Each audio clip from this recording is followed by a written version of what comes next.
Antes de empezar, quisiera recordarte que todos nuestros episodios cuentan con audio 8D.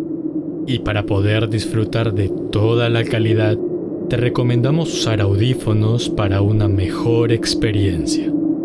Dejando esto claro, comenzamos. Se dice que una decisión puede derivar en infinitas posibilidades, pero no es simplemente una posibilidad, sino que cada una de ellas existe realmente en dimensiones paralelas que coexisten todas al mismo tiempo. Se dice también que las enfermedades que sufrimos los seres humanos son castigos por nuestra vida pasada, que pagamos en nuestra reencarnación. ¿Qué pasaría si te dijera que todo esto es real? Dejo completamente a tu criterio mi veracidad, pero para darte un pequeño empujón al inmenso mundo del misterio y de lo paranormal, hoy vengo a contarte la historia de Nicole, cuyo castigo en su reencarnación es la epilepsia. Desde niña, siempre me cuestioné el porqué de mis crisis. Escuché muchas razones, desde doctores hasta personas religiosas, pero nunca pude obtener una respuesta clara. Por mi mente rodaban preguntas como: ¿por qué sufro de epilepsia? ¿Tiene algo que ver con mi espíritu? ¿O acaso es un castigo? Estas incógnitas no estaban fuera de la realidad, pero mi búsqueda por querer descubrirlo desencadenó conocimiento del que no hubiese querido saber nunca. Después de haber recurrido a docenas de doctores, recurrí a la religión, y en la que más pude sentirme segura fue en la evangélica. Iba todos los días a misa, lo disfrutaba, pero mi mayor motivación era creer que acudiendo y orando todos los días podía encontrar respuesta a lo que me afligía, y quizás en un futuro cercano poder curarme. Me volví una fanática religiosa, pero una llevadera noche de diciembre de 2011, mi fanatismo me jugó en contra. Eran las 9 de la noche. Estaba sentada en la mesa del comedor pegando unas láminas para mi tarea del colegio. Mi hermana, un año menor que yo, estaba sentada en una silla que había puesto frente al televisor para ver el reportaje semanal de las noticias, cuando empezaron a hablar sobre una sección que estaba de moda: los juegos diabólicos. El resultado es una niña que resulta poseída por el demonio. Allá por el 2011, en los colegios era muy común hablar sobre juegos diabólicos como la Ouija, Charlie Charlie, Bloody Mary, etc. Pero no solo conversar sobre el tema, sino también practicarlo. Y esta era la preocupación que concernía a los reporteros. Yo estaba concentrada en terminar mi tarea lo antes posible para irme a dormir temprano, así que el reportaje estaba en un segundo plano para mí. Sin embargo, una frase que dijeron llamó la atención tanto de mi hermana como la mía. El demonio quiere hacerte creer que no existe para poderte maniobrar. Se me hizo un tanto extraño que en las noticias dijeran explícitamente esta frase.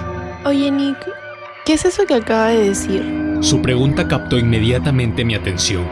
En el templo siempre nos hablaban de evangelizar al prójimo, y como yo era toda una fanática religiosa, estaba más que contenta de querer explicarle todo. Dejé inmediatamente lo que estaba haciendo y me levanté en dirección hacia ella para poder explicarle con calma. Estaba a 2 pasos de llegar a la silla frente al televisor donde se encontraba sentada, cuando me empecé a sentir extraña. Me paralicé completamente. Mi cuerpo ya no era mío, o al menos sentía que no tenía el control total como en los 15 años que llevaba con vida. Mi oreja derecha empezó a calentarse. Sentía que se ponía roja. No podía verla directamente, pero sabía que se estaba poniendo roja. En ese momento sentí como si mi alma se hubiese partido en 2, o como si mi cuerpo hubiese tomado 2 almas, que siendo mías las 2, una la desconocía por completo. Inmediatamente una parte de mí, u otra de mis almas que había adquirido mi cuerpo, estaba en la esquina superior de la sala, viendo todo lo que sucedía, mientras que la otra seguía en su sitio, viendo todo en primera persona. Empecé a escuchar que alguien me hablaba al oído en otro idioma. Era griego. Nunca había escuchado griego, pero sabía que era ese idioma. Una parte de mí no entendía absolutamente nada de lo que decía, y la otra parte de mí entendía perfectamente. Me desvanecí, caí sobre las piernas de mi hermana, y por el miedo que abrumaba todo mi ser empecé a recitar el Salmo 23. Jehová es mi pastor, nada me faltará. Jehová es mi pastor, nada me faltará. Jehová es mi pastor, nada me faltará. Llama a mi mamá, necesito que me ore, le dije desesperadamente a mi hermana. Mi hermana, en su desesperación por no saber cómo reaccionar en el momento, me levantó y me llevó a la habitación de mi mamá para que me ore. Como en ese tiempo yo relacionaba todo con la religión, pensé que me había sucedido esto porque debía confesarme. Llegamos a la habitación de mi mamá y le dije que debía contarle algunas cosas. Empecé a confesarle mis inocentes pecados de niña. Mi mamá no se inmutó, porque eran pecados leves como te mentí, no comí toda mi comida, etc. Y como estaba cansada, quería terminar de calmarme para poder descansar tranquilamente. Pero para mí todo seguía extraño. Seguía viendo desde dos perspectivas en simultáneo, una desde la esquina superior de la habitación de mi mamá y otra en primera persona, lo normal. Decidí no contarle nada de lo que me estaba pasando o de lo que sentía porque no quería que creyera que me había vuelto loca. Además, dudaba que pudiese creerme, y como era una niña, pensé que podría tomarlo como que quería llamar la atención. Este secreto lo guardo conmigo hasta ahora. Mi mamá no sabe ni una línea de lo que estoy contando aquí. No creía que alguien pudiese considerarme cuerda después de contarles esto, así que me encapsulé en mi secreto y decidí seguir buscando respuestas en la religión. Pero cada día que pasaba se tornaba peor. Empecé a levantarme todos los días a las 2:15 en punto cada madrugada. Ni un minuto más, ni un minuto menos. Tenía miedo. Sentía que alguien estaba al acecho, que alguien quería tomar mi cuerpo y que en cualquier momento ese miedo iba a poder más hasta no poder controlarlo y abandonar completamente mi ser. Yo oraba intensamente, pero cada día sentía que servía cada vez menos. En plena madrugada, tras despertarme sin motivo alguno, me ponía a cantar alabanzas, a saltar con alegría, porque sentía que mientras más alto cantaba y mientras más alegre saltaba y bailaba, eso que me molestaba se iba a ir. Yo compartía habitación con mi hermana y por razones obvias, ella se irritaba al escucharme cantar y saltar a las 2 de la madrugada, pero a mí no me importaba. La claustrofobia fue otro de los males que me atacó durante estos tiempos de incógnita. No podía estar en lugares cerrados, y menos en lugares con demasiada gente. Llegó un punto en el que no podía estar en el templo cuando empezaba a hablar el pastor, porque sentía que se me calentaban las orejas y sentía la necesidad de huir de ese lugar. Al inicio, eran solo mis orejas, pero conforme pasaron las semanas, si no salía pronto del templo sentía que mi cuerpo se empezaba a calentar también, empezaba a arder. Era demasiado desesperante porque no sabía qué es lo que estaba pasando conmigo. Sentía que el miedo iba a hacer que abandone mi cuerpo, y eso que me atormentaba se iba a apoderar de él. Siempre estaba al acecho, a la espera de rendirme para poder tomar el control absoluto. Después de 3 semanas de la bipartición de mi alma y de los males que empezaron a torturarme, decidí contarle todo a mi pastor. Le conté con absolutamente todos los detalles. Le pedí ayuda, pero me dijo que la única persona que podía ayudarme era yo misma, porque estaba en una guerra espiritual y que nadie más que yo podía auxiliarme. Pasé por 4 religiones y en todas me dijeron lo mismo. Nadie podía ayudarme. Y la única persona capaz en todo el universo que pudiese auxiliarme era yo misma. Me sentía solitaria, sin nadie a quien acudir por ayuda y sin un lugar al cual acudir para sentirme protegida y no abandonada. De toda la información que encontré en mi búsqueda de los por qué, descubrí una teoría que podría hacerte volar la mente y puede darle una explicación a lo que me sucedió en la bipartición de mi alma. Hay una inmensa cantidad de teorías que hablan sobre las dimensiones alternas y sus infinitas posibilidades, así como de la reencarnación. Empezamos con la primera, que se relaciona con la segunda.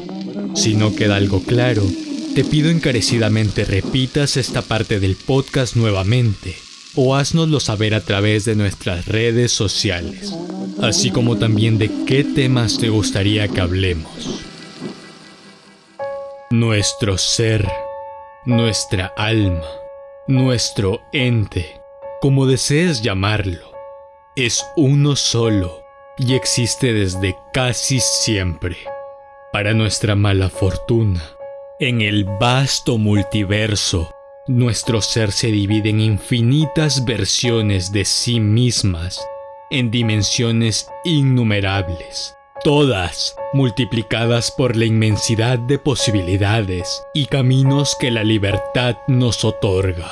Para ser más ilustrativo, el propio hecho de haber grabado este episodio es solo una posibilidad de miles de millones que se pudieran haber presentado. Las posibilidades llegan al absurdo de infinitas, que esta realidad en que me estás escuchando puede ser alterada por la elección de mis siguientes palabras, por el uso de una coma, un punto, o de un respiro para cambiar un párrafo, o el resultado total de mi carrera. En nuestro camino terrenal, se nos concede un cuerpo, del que no somos libres realmente de usarlo, ya que si cometemos ciertos errores, se nos será juzgados y castigados en nuestra siguiente vida. Aquí es donde entra el segundo tema, la reencarnación. Aprendí que específicamente los médiums son castigados con una enfermedad en específico en su reencarnación, y es la epilepsia. Se les castiga por interferir el camino del mundo terrenal y espiritual. Es por ello que, en su reencarnación, se les condena, o más bien sufren de epilepsia. Si bien la epilepsia es considerada un trastorno cerebral, es más bien un fallo, como una especie de glitch, que choca con todas sus realidades alternas. Hay gente que, durante sus crisis, sus ataques de epilepsia, su fallo en la realidad, pueden ver otros mundos, realidades y posibilidades. Cada persona es distinta, y mi experiencia te la contaré a continuación. Cada que tengo una crisis, un ataque de epilepsia, suelo viajar a otro lado. Es como un sueño, y siempre es el mismo.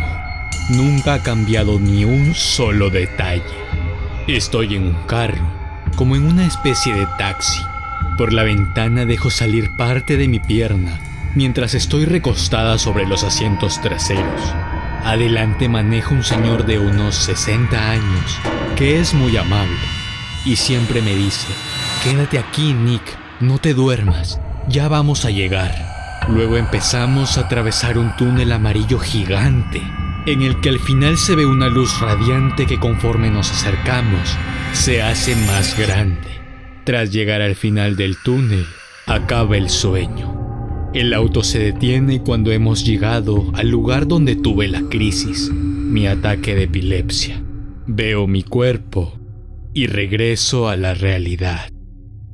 El miedo no se ha ido por completo, pero he hallado maneras de poder mantenerlo alejado.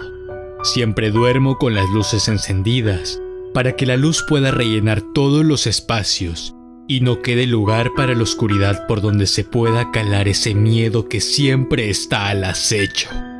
Siempre me mantengo ocupada, ya sea en cosas del hogar, pero mayormente en cosas del trabajo. Es por ello que puedo ser considerado una workaholic.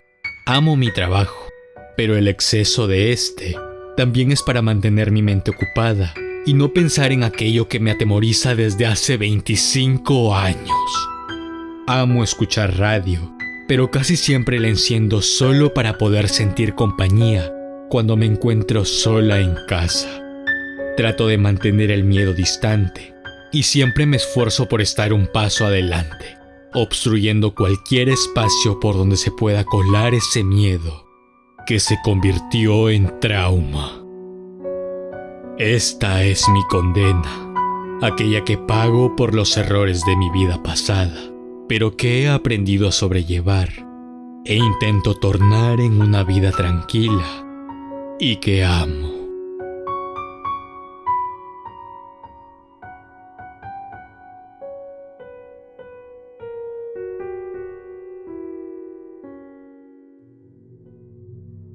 Este programa está basado en anécdotas únicas que nos han sucedido a personas como tú y como yo.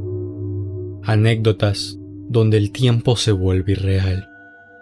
Aquel momento donde la desesperación y miedo empiezan a ahogar tus pensamientos. Donde tus latidos suenan tan fuerte que sientes que será la última vez.